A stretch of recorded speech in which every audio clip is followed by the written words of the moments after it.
Nais kong ipakita ang isang video na nagawa na ganito rin ang pahayag. Simulan po natin ang video na maaring mapanood ng ating mga kaibigan.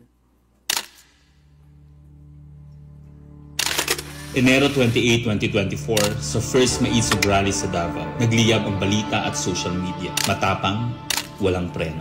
Mr. President, baka susunod ka sa dinaanan ng tatay mo. Diyan ako takot. Ayaw ko mangyari sa iyo yan. Nagbato ng maaanghang na salita si dating Pangulong Rodrigo Duterte laban kay Pangulong Marcos tungkol sa di umano'y paggamit ng droga at ang kontrobersyal na People's Initiative. Sino man magsabi na walang paki ang Senado sa usaping ito, isa lang ang masasabi ko, walang gamot sa kakapalan ng mukha mo. Sa Senado, sa kapareho at sumunod pang mga buwan, si Senator Amy ang nanuno. Pakialam sa PR, wala kayong pakialam sa PR, wala kayong pakialam sa PR. Siya ang unang nagtawag ng pansin. Siya ang unang nagtanong, para kanino ba talaga ang PI na yan? Marso 2024, sa kabila ng bangayan sa harap ng sambayanan, narinig natin si Pangulong Marcos. Matatag, matapang. The International Criminal Court has no jurisdiction over the Philippines as we remain to have a working judicial system and law enforcement mechanisms. Walang jurisdiksyon ang ICC sa Pilipinas. Sa sabon, nagpagpag siya ng balahibo. Ang hindi natin alam, paghupa ng alikabok ay nagsimula ng ilatag ang plano para muling sumagi sa ICC. Kaya pagtungtong ng Mayo, tahimik ngunit mabilis ang galaw. Isinumite ng DOJ ang legal brief para sa posibleng pag-aresto kay FPRRD. Isang pagtataksil na walang nakapansin. Hunyo, pumutok ang balita. Nagbitaw si VP Sara bilang DepEd Secretary.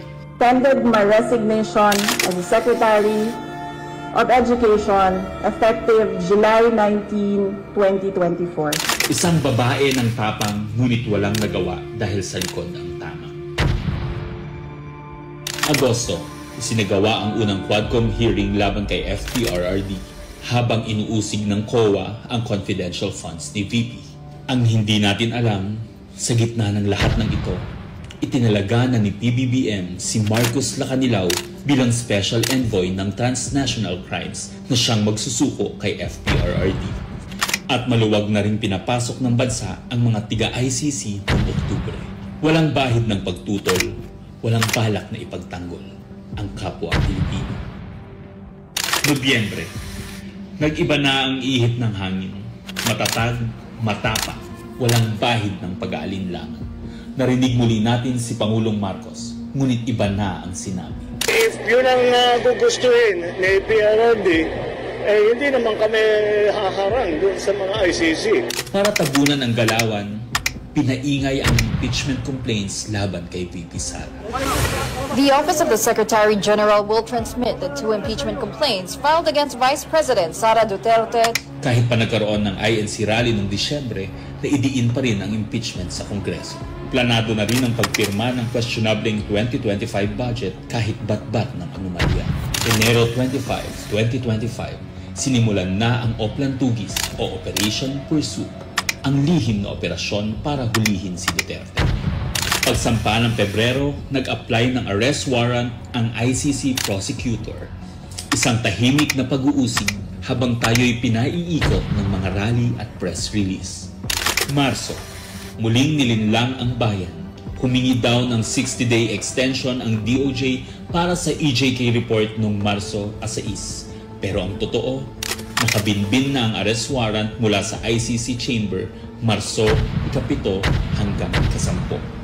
Ang hindi natin alam, Marso 11, 2025, sa kanyang pagbalik sa Pilipinas, hindi pa man bumababa ng eroplano si FPRRD, isinagawa na ang pag-aresto. Maingay ang paligid, magulo, pero ang dating Pangulo ay nanatiling kalmado. Isinakay siya papuntang The Hague alas 11 ng gabi. Kasama sa eroplano si Marcos Lacanilaw, ang nagkanulo, ang nagsuko. Pero kanino ang sisi? Sa mga utusan o sa nag-utos?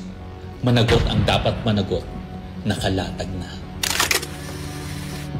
It's a request to the Philippine government from Interpol enforce the arrest warrant. And we have commitments to them. Ayaw nila ipagpatuloy ang pag-iimbestiga.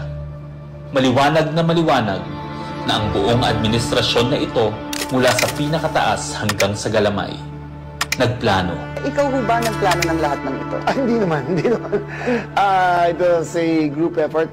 Secretary Chudoro was there, Secretary Anyo was there too, and the President and I. Nagsakatuparan.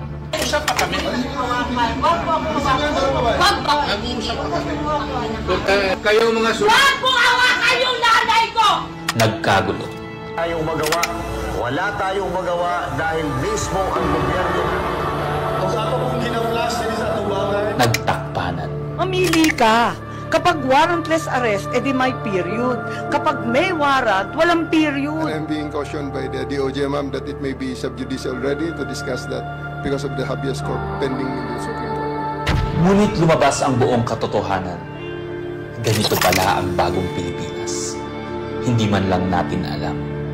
Tahimik ang pagtataksil. There was no red notice and what was issued was merely a diffusion. Tahimik ang pagwasak. Paliwanag mong maigi, representative ka ba ng Pilipinas or representative ng Interpol? Pipili ka lang.